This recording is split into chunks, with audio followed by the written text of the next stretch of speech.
En ese sentido, una respuesta con respecto a zonas susceptibles a movimientos en masa se da con este tipo de programas que son de previsión. ¿Ya?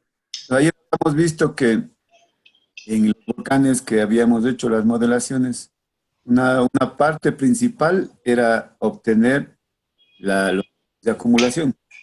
Son súper importantes para determinar en dónde hay mayor concentración de flujos en los taludes y en dónde estos pues pueden rebasar las geoformas, los puntos altos e inundar. Pero esa inundación no viene sola, sino que viene con procesos de erosión, viene empujando masa y con procesos activos como los eventos volcánicos en todo el mundo, ¿no? También en los taludes, cuando hay lluvias muy intensas, los taludes se saturan, se sobresaturan y empiezan a formarse estos flujos acumulados en los que ya pues llega un límite. El límite era de la rotura que estábamos viendo en este programa ayer con ese plano inclinado. Entonces llega a las fuerzas de resistencia, llegan a ser dominadas por las fuerzas de la y el peso de la masa, entonces se producen los deslizamientos. Ya. Este programa está indicado para eso. Este programa ayuda a determinar los fenómenos gravitatorios, movimientos de ladera, ¿no es cierto? Identificando desde las zonas de recarga que habíamos visto ayer, que eran las zonas de recarga, ¿no es cierto? Eran las zonas en donde el agua, la gota de agua cae y esa se distribuye a través de los taludes y llega a los bajos. Habíamos dicho que habían dos retículos, un retículo de recarga, que es la parte alta, y un retículo que es el transporte, los taludes y la parte baja, que es más. Ahora, también habíamos visto que este tipo de programa calcula la cantidad de agua que puede almacenar una geoforma, un talud, y la cantidad de agua que puede infiltrarse, almacenarse y transmitirse. Hemos hecho referencia también a esto. Bueno, aquí y bueno, acá. Habíamos visto que el cálculo de este programa realizado por Montgomery y Dietrich, y estos señores que inventaron este programa, ¿no es cierto? Lo que hace es calcular la cantidad de agua que se infiltra y que es recogida por los vegetales. Es la precipitación efectiva, ¿no es cierto? Y además calcula los flujos de acumulación, y ahí vimos con ustedes en el módulo anterior, y hace una relación entre la cantidad de agua, los flujos que se producen, los flujos que se acumulan, que se concentran, ¿no es cierto? Y que se infiltran y que pueden mover masas. ¿Cómo es la movida de masa aquí?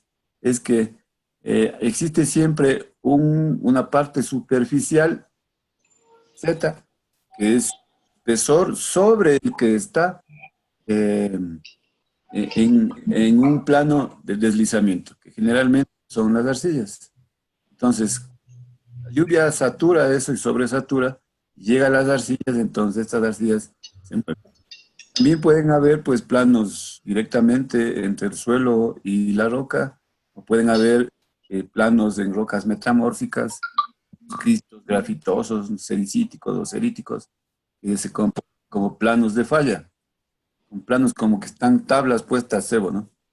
Entonces, aquí hacíamos una relación también entre el área de captación, ¿no es cierto?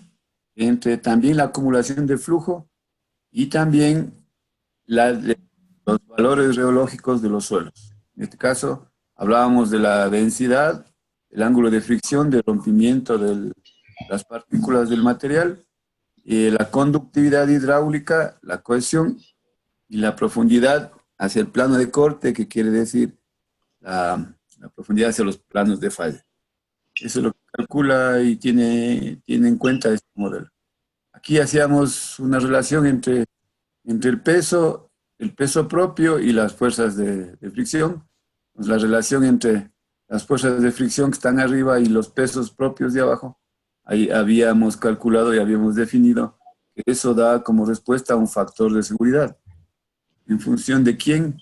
En función del ángulo del talud, en función del peso propio del material y sus componentes, la fuerza de fricción, de resistencia, el ángulo interno de rompimiento de las partículas y ya. Entonces, cada uno de estos factores se calculaba, unos en laboratorio, otros en campo. Por ejemplo, la conductividad, la cohesión, estas cosas se calculan en laboratorio. El área es un área de recarga, es el ancho, ¿no es cierto?, por largo de las zonas de recarga. Es una faja en la que se toma en cuenta esa área. Y después tenemos el beta, que es el ángulo del talud, el phi, que es el ángulo con el que se rompe una partícula, el peso, que es el peso propio del material. Entonces, cuando ustedes ven un río, por ejemplo, ese río tiene un ancho y un largo. Ese es el A, en grosos modos, en algo regional. Pero estos ríos que tienen su largo, ancho y profundidad, bien, se generan no a nivel de ríos grandes, sino a nivel de streams, que se llama, o a nivel de drenajes, o a nivel de quebradas, o a nivel de pequeños vías de agua. También tienen su ancho y su largo. Entonces, ese es el A que están viendo ahí. Entonces, todo esto nos lleva a determinar un factor seguridad con el que el talud o está estable o está inestable. Cuando se hace una relación a uno, cuando la fuerza es menor que uno, entonces las condiciones de inestabilidad son actuantes y le hacen inestable al talud. La fuerza, cuando es igual a uno, es un punto de equilibrio. Quiere decir que las fuerzas de fricción, de reacción, están en equilibrio con el peso del bloque y de la gravedad. Y cuando es mayor que uno, quiere decir que estas fuerzas de reacción, que es rugosidad, le tienen al bloque y no le permiten deslizarse. Quiere decir que está estable. Es ahí cuando se dice que es un bloque estable y para mejor utilización se le clava aquí un perno y se le ancla acá. Esa es una manera con la que los ingenieros civiles pueden anclar taludes inestables, ¿no? Entonces, cuando tienen esa relación. Pero en realidad lo que necesitamos es este factorcito. Bueno, después íbamos a ver lo que era pendiente infinita, que decíamos que sobre un plano de falla, generalmente son arcillosos, existe una potencia Z de material, de cualquier material. Entonces, habíamos definido como pendiente infinita a un estrato sobre ese plano de falla en las que se considera que todos los parámetros morfológicos, morfométricos, físico-mecánicos son similares en todo ese espesor. Esto es una síntesis, es una convención que han hecho los técnicos en esto.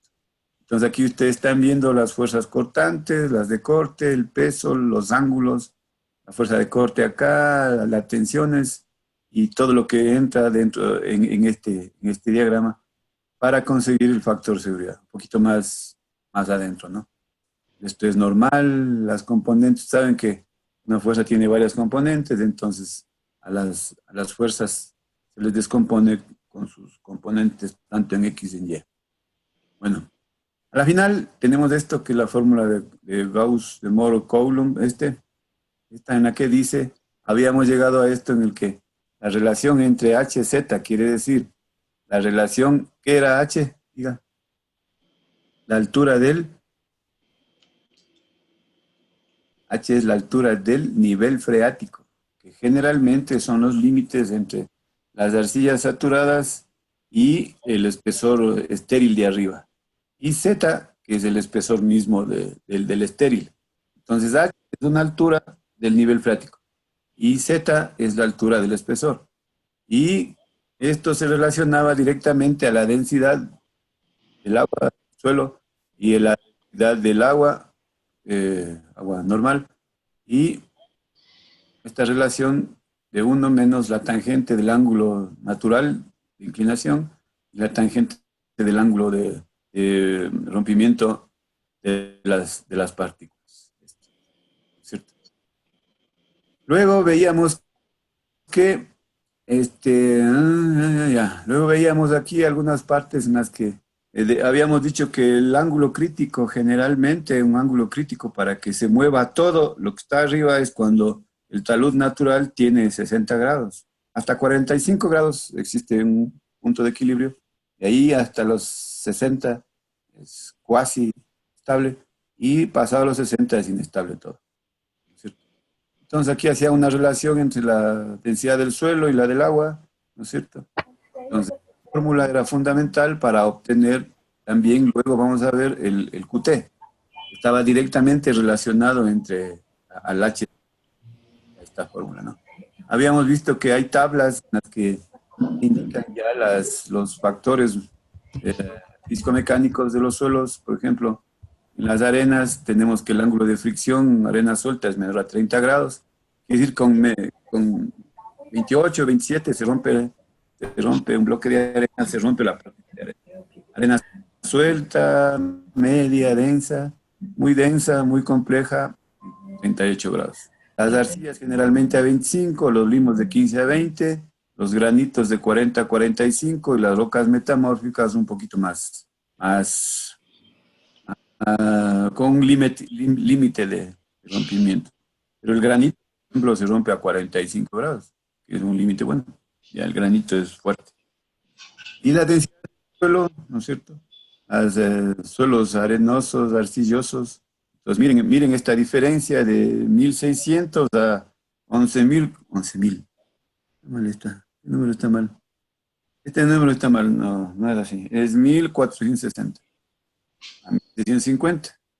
¿No es cierto? Entonces, en general, estos datos son los que hay que tener en cuenta y el programa tiene para, para hacer los cálculos en los que este bloque puede moverse en función de los factores de cohesión, del área, del peso y de los ángulos, natural y de corte.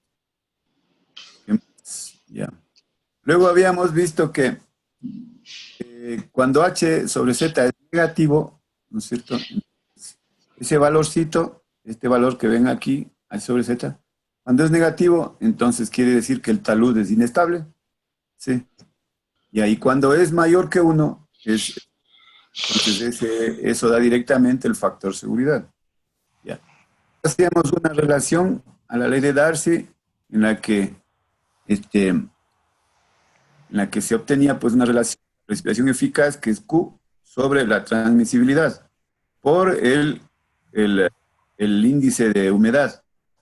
Entonces la relación HZ, que a la final el H es muy parecido a la precipitación, se lleva muy bien. El H, que era el H, es el nivel, la altura del nivel freático, ¿no es cierto? Está directamente relacionada de agua. Cuando yo digo H y hago Q, siempre tengo esa relación entre la cantidad de agua y la altura del nivel freático. Puedo hablar de las dos cosas casi similarmente, ¿no? Que depende de la cantidad de lluvia para que el H sube o baja. Si tengo mucha lluvia, el H sube. Si tengo poca lluvia, el H baja. Y la Z, que es el espesor superior, es la transmisibilidad que tiene ese espesor mismo con respecto al paso de agua en ese espesor. Entonces yo tengo mayor transmisibilidad, menor transmisibilidad y en el espesor, dependiendo de la granulometría del estrato, entonces puede pasar más agua, menos agua. Y el WI, que es una relación al área entera, quiere decir al, al área que vimos. Imagínense un río, ustedes, tiene un ancho y un largo, entonces ese A es el área. Pero a la final, en los taludes, hay otra zona que se llama B, que son los anchos de los flujos cortos. Entonces, esta relación hace que el programa, y ustedes ya saben calcular también, el índice de humedad. Entonces, la T dice que la transmisibilidad del suelo, ya, el A es el área que drena. El área que drena es similar a un flujo. Ustedes ven un flujo pequeño, el área que drena es esa área del tamaño de ese flujito pequeñito. Pero ese puede ser un flujo grande, pequeño. El área de un río, por ejemplo, es ¿cierto? El área de una quebrada que drena es más corta. Y el área de, por ejemplo, cuando empieza la erosión lineal es muy chiquita, ¿no es cierto? Y además hace la relación a la dimensión de la celda. Entonces yo estoy utilizando, por ejemplo, celda de 20 por 20, 30 por 30. Entonces voy a tener una relación entre el área que drena y la píxel de la celda, pues grande, ¿no es cierto? Pero aquí va a haber también una diferencia entre que, póngase, y yo tengo un DEM, modelo digital, en celdas de 2 por 2, ya, o de 1 por 1. Entonces ya no depende solo aquí, el área que drena ya no depende solo del píxel, no también de los parámetros morfométricos y reológicos. Ya depende el flujo de acumulación, depende de la cantidad de flujo que encuentro, depende de la cohesión, depende de la cantidad de agua que ingresa también. Entonces, esta relación AB es fundamental y ustedes saben calcular eso directamente con el WTI o el TWI. Esto es el flujo. Al final, el área que drena y el tamaño del raster me da flujo, un flujo acumulado que ustedes ya saben calcular. Entonces, es una manera de identificar la dimensión en función del tamaño del raster y el área drenada. ¿Quién del área drenada? Dan los factores morfológicos, ¿no es cierto? Entonces, ¿quién da? La pendiente, las curvaturas, principalmente eso. Principalmente la curvatura de perfil, que es la que paralela a los drenajes. Ya. Entonces, cuando yo tengo una relación H sobre Z y hago la relación directa al QT, estoy haciendo una relación entre quién, entre el nivel freático alto, bajo o medio, con respecto a Q, que es la cantidad de lluvia o precipitación efectiva, quiere decir la lluvia ¿cómo es? Que ingresa, que absorben los suelos y la lluvia que absorben los vegetales. Y el Z, que es el espesor arriba del nivel freático y su poder de transmisibilidad. Que puede dejar pasar agua o no puede dejar pasar agua, dependiendo de las condiciones de la granulometría principalmente. Entonces, ¿quién deja pasar agua y quién no deja pasar agua? Además, tengo que esto multiplicarle por un valor WI. ¿Qué es el WI? El Wetness Index, que es el índice de humedad, que hace una relación entre el valor del píxel B, que es el pequeño o grande, y el área A, que es el área por donde sale el agua. Entonces, por ejemplo, yo puedo tener 5 píxeles de 20 por donde el agua drena, una quebrada por 4 de 20 metros, ¿cierto? Entonces digo, tengo yo una, ¿cómo se llama? Un área drenada de, por ejemplo, de 10 en píxel de 2. ¿Cómo ha sido eso? Quiere decir que tengo un 5 por algún lado y eso es, ¿cómo se llama? La relación entre el píxel de la malla y el área que drena. Cuando ustedes ven los flujos azules que han visto, espérenme,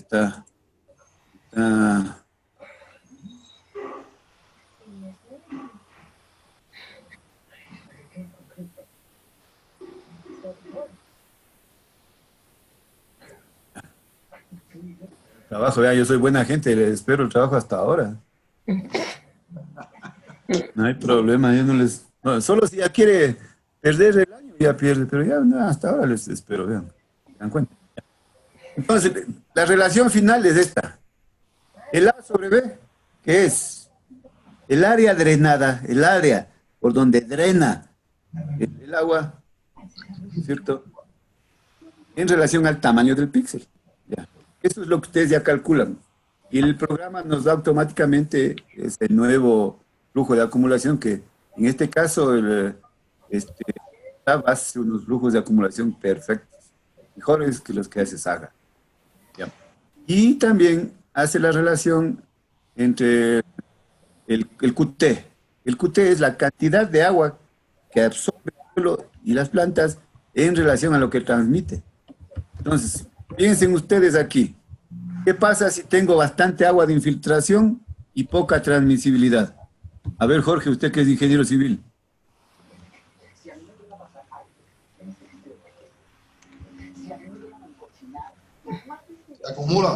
Se acumula el agua. A ver, tengo bastante agua y poca transmisibilidad, por lo tanto hay acumulación, por lo tanto estoy en peligro. Sí, se acumula y Haga la relación, diga. ¿Perdón? Diga, ¿qué más? No, le decía que esa agua se puede acumular y hacer presión de poro en la parte interna de la masa del suelo. Eso, Presión de poro es negativo porque mata la resistencia del suelo. ¿Ya? Esa es la idea. O sea, los ingenieros civiles saben esto porque trabajan al día con eso. Entonces, ¿qué dicen esto? Esto es una relación negativa. Ahora, si tengo el QT con un flujo de acumulación pobre, quiere decir que no hay mucha concentración, es un flujo muy simple y tengo pendiente baja. ¿Qué pasa ahí? ¿Hay movimiento en masa, sí o no?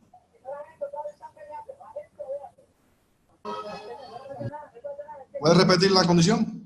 A ver, tengo yo una lluvia intensa. Sí. Y tengo una transmisibilidad baja, pero tengo una pendiente baja. ¿Qué sucede ahí? No, hay nada. Ya, eso. Ahí lo que hay es inundación, ¿no es cierto? Exacto. Ya. Entonces, a ver, por favor, Luis, Joana, Yomara, Celia, entiendan esta parte, por favor. Esta parte es fundamental con respecto al QT. A la final, el QT nos da una relación de estabilidad o inestabilidad. Si es negativa, es inestable. Si es positiva, es estable. Pero quiero que aprendan y entiendan esto. Jorge dice clarito, repítale, Jorge, por favor.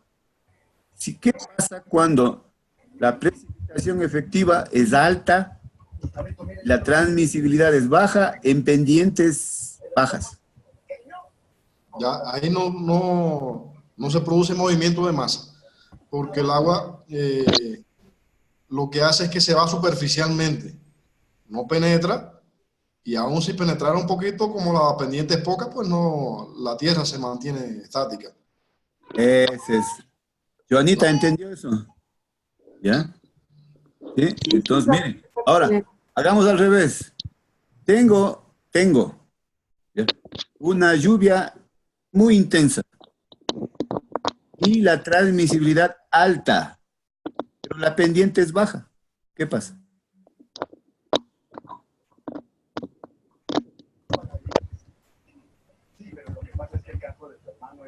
¿Se encharca el agua?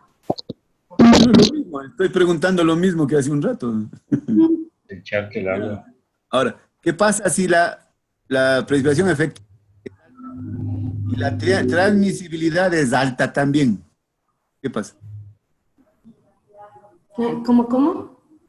A ver, ¿Qué pasa cuando la precipitación efectiva es alta y la transmisibilidad es alta? ¿Y la pendiente? Baja. Encharque el agua también. ¿Cuál es la relación entre esto con el anterior? La precipitación es alta y la transmisibilidad es baja. Se empoza el agua. Se genera agua de empozamiento. Ahí, a ver, Jorge, aclare eso usted que es el duro de la... No, cuando pasa eso, tampoco la tierra se pone en movimiento, porque lo que pasa es que deja pasar el agua por dentro de la masa, creará una red de flujo, lo que sea, pero no se va a poner en movimiento porque no tiene mucha pendiente. Sí, no hay pendiente, pero lo que dice Jorge es real. ¿Qué se generan?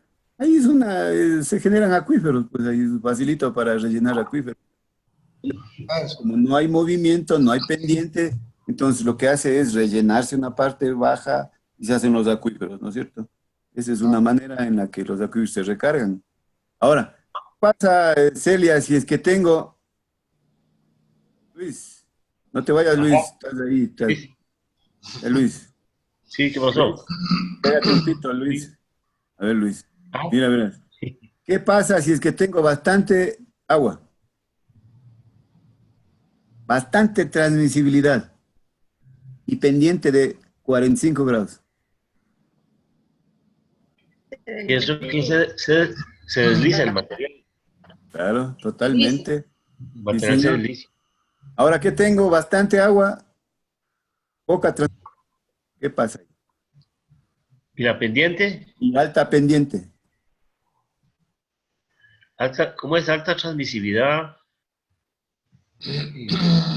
Repítame, es que está... ¿Qué pasará ahí? Repita. Bastante El lluvia. agua circula superficialmente. A ver, ojo, Tiene ojo. baja A ver. transmisión. La pregunta porque no escuché bien. Que no se A ver. escucha. ¿Cómo es? Alta Tengo alta lluvia, Alta lluvia. poca transmisibilidad y además tengo pendiente alta. Lo que dijo Celia es correcto. ¿Quién dijo eso? Celia, tú dijiste. Se desliza el material, ¿no? ¿O no? A ver, Jorge, El agua ¿se corre desliza el material o no? Corre superficialmente el material. El agua corre superficialmente. El agua circula superficialmente, profe. Esa es la respuesta. Esa es la respuesta. Quiere decir que abajo tengo un material sellante, no deja pasar el agua, por lo tanto el agua ¿cómo se va por arriba, no? Ya. Entonces esa es la ideita con la que este programa se ha hecho. Pero además tiene el WI. ¿Por qué? Ahora, ¿qué pasaría? ¿Qué pasa con? Tengo una lluvia intensa. Tengo poca transmisibilidad. Bastante pendiente. Pero tengo también concentración intensa de flujo del WI, del TWI, que ustedes saben, y además tengo concentración intensa de flujo. Tengo bastante índice de humedad, las formas retienen el agua, y además tengo flujo concentrado. ¿Qué pasa ahí? Pero tengo bastante lluvia y poca transmisibilidad. El agua desplaza el material, pero en parte en forma superficial, pero aún así lo desplaza porque los factores son muy fuertes, aunque la transmisibilidad sea baja, puede ser superficial el desplazamiento del material. Sí, señor, pero ahí hay un factorcito. ¿Cuál es el factor? La transmisibilidad que puede mover. Como no hay, ¿qué hace esto? Esto se va deformando despacio, lento. Son lo que nosotros llamamos, movimientos en masa potenciales. Ah, ya. Ojo, ojo, están colgados. Que si el factor T cambia, puede cambiar por cualquier motivo, por deforestación o por lo que sea, puede cambiar. Entonces, ese factor T cambia. Entonces, como están formados, son colgados, son taludes deformados, colgados, listos para moverse o potencialmente inestables, nos cambian por cualquier cosa. ¿Sí? Entonces, ustedes tienen... Ahora, ¿qué tal si tengo yo poca lluvia, bastante transmisibilidad, alto talud, sin flujos de concentrados de acumulación y el índice de humedad es bajo? Se genera deslizamiento. A ver, piensen bien. Yo tengo baja lluvia, bastante transmisibilidad, alta pendiente, flujo concentrado de acumulación bajo y también el índice de humedad bajo. ¿Qué tengo ahí? Desplazamiento lento del material, tal vez. No tengo. Ahí tengo la zona más estable a 45 grados. ¿Por qué? Porque no tengo lluvias, no tengo transmisibilidad, no tengo concentradores de flujo, tampoco tengo índices de humedad. Entonces son zonas estables, ¿no es cierto? Por favor, métanse eso. Vamos al revés. La zona más inestable, ¿cuál será? Bastante lluvia, bastante humedad, concentradores fuertes de acumuladores de flujo y el índice de humedad altísimo. Entonces eso ya son zonas muy móviles, ¿no es cierto? El contrario del anterior. Ya. Bueno, ahora, en esta clase vamos a ver un ejercicio para que ustedes puedan medir el QT que es la cantidad de lluvia efectiva sobre la permisibilidad. Es una manera de relacionar el H sobre Z y es una manera de entender toda la fórmula que está acá abajo, que es el factor de seguridad, la final. Y es este de acá. Estito de aquí. Todo tiene relación, ¿no? Bueno. Entonces ahora lo que vamos a hacer es, a ver, bueno, aquí también habíamos visto en relación al número de golpes de SPTs, cómo se comportan las arenas, la densidad relativa, y en vivos, la arcilla y su consistencia. ¿Qué más habíamos visto? Ya, bueno, lata y más lata. Ahora, ya, ahora, vamos acá. Ustedes tienen 2 chances para activar el software. La primera es de ArcView, es de ArcView, que es, yo utilizo el ArcView 3, lo da porque es muy estable, además saca resultados súper buenos. Pero ¿cómo parto? Yo parto desde Global Mapper, desde por acá.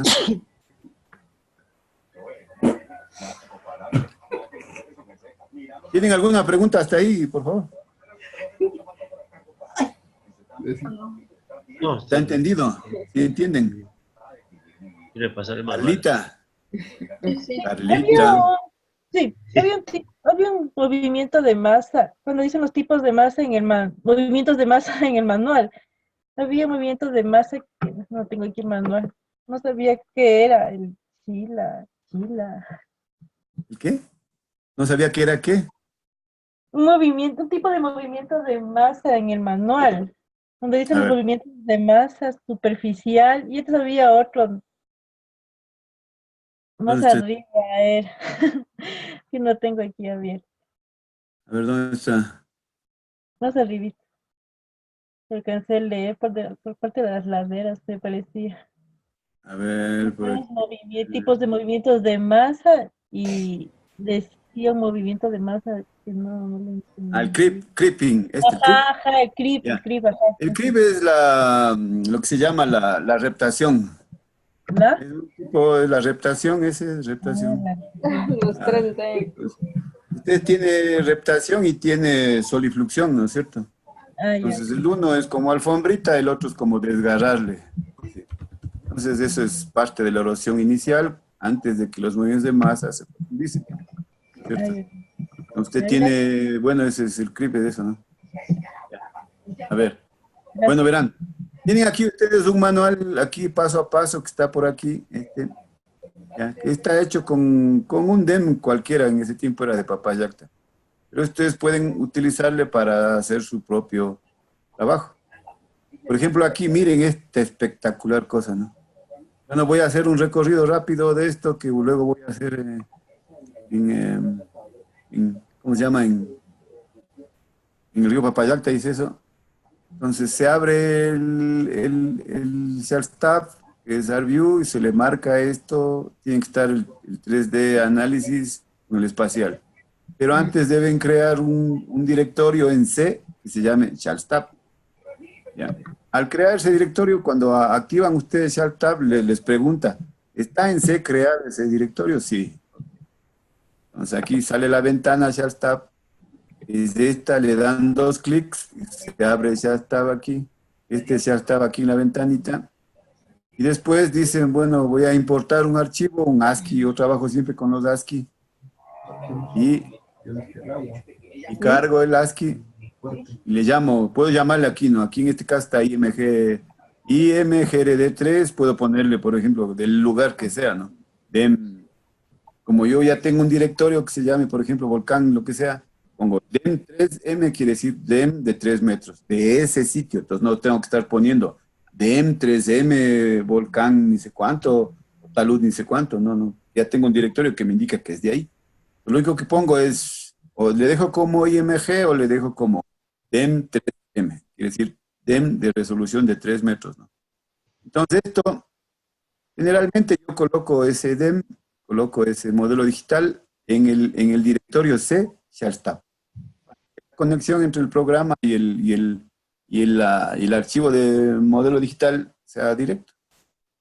Ya, entonces aquí me pregunta si es que es íntegro, le pongo que sí, y me genera este modelito. ¿Sí? Después de eso, le digo que cheque los syncs. Generalmente yo corrijo esto cuando exporto directamente desde Global Mapper. Los syncs son errores que tiene el DEM, ya sea en alto o en bajo. En este caso es en bajo. Pero yo no le hago esta corrección. Esto era cuando no teníamos DEM correctos.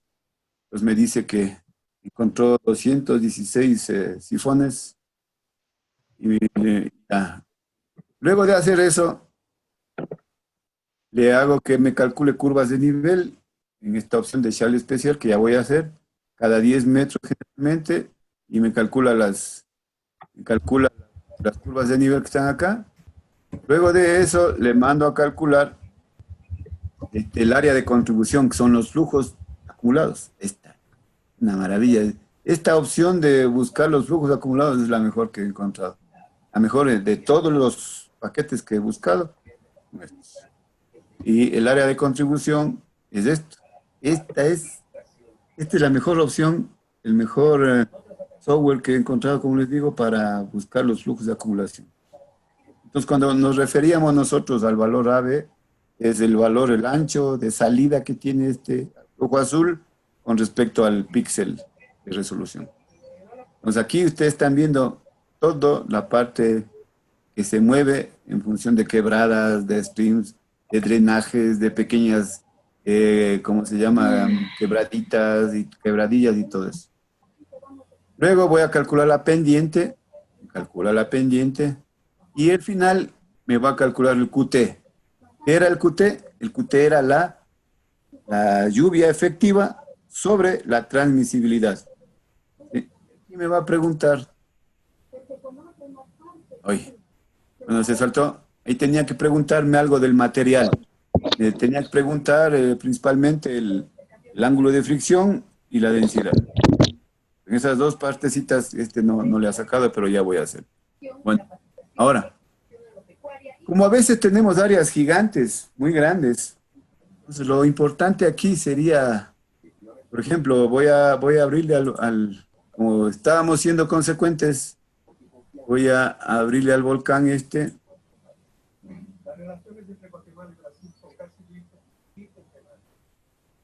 ¿dónde está? El de 12 lo tengo por acá, que voy a tener que conectar otro disco. A ver, este ratón mandémoslo al otro lado, para acá.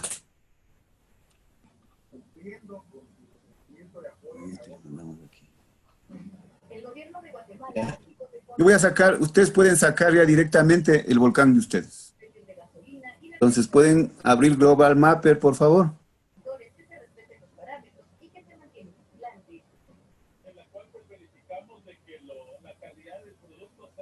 Quique, Eddie, Harold, Diego, Mara. Ya, entonces, ahora les voy a esperar para que ustedes abran su volcán. Yo voy a abrir el volcán. Este volcancito, ¿dónde estás?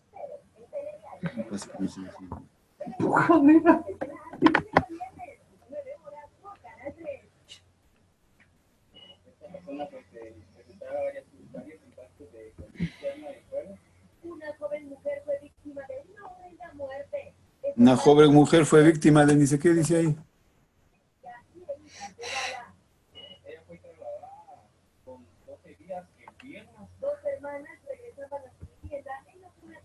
No son esas noticias, ¿de qué país es esa? Fueron víctimas de disparos, dice, ¿de dónde es eso?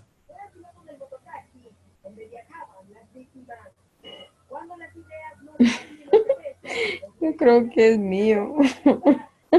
¿De quién? ¿De quién? ¿Pero de quién, mío? Xiomara. La Xiomarita era la que estaba viendo que le han asesinado de 18 puñaladas al señor, dice cuánto, se presume suicidio. Perdón. Esa Xiomara. Xiomara. Mataron al señor con 40.000 puñaladas. Se presume suicidio. Dice. Perdón, compañero, se abrió el micrófono. Yo cómo poner esas noticias, hija mía. Mi esposo 40.000 puñaladas y se presume suicidio. ¿Cómo es esto? ¿Cómo es eso? ¿En qué pasa? ¿Dónde está la justicia del Ecuador? Espera. No, yo voy a subir el mapa ¿cómo se llama? De Guatemala, que estoy loco con ese volcán. Cada día encuentro mejores cosas para ese volcán. Ya, entonces verán, cuando usted tiene un área súper grande como esta, ay, hizo negro todo, se dañó. Oye, ¿qué pasó con esto?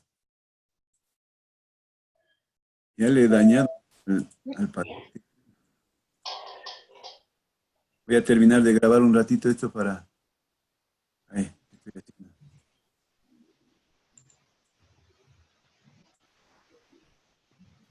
Ya.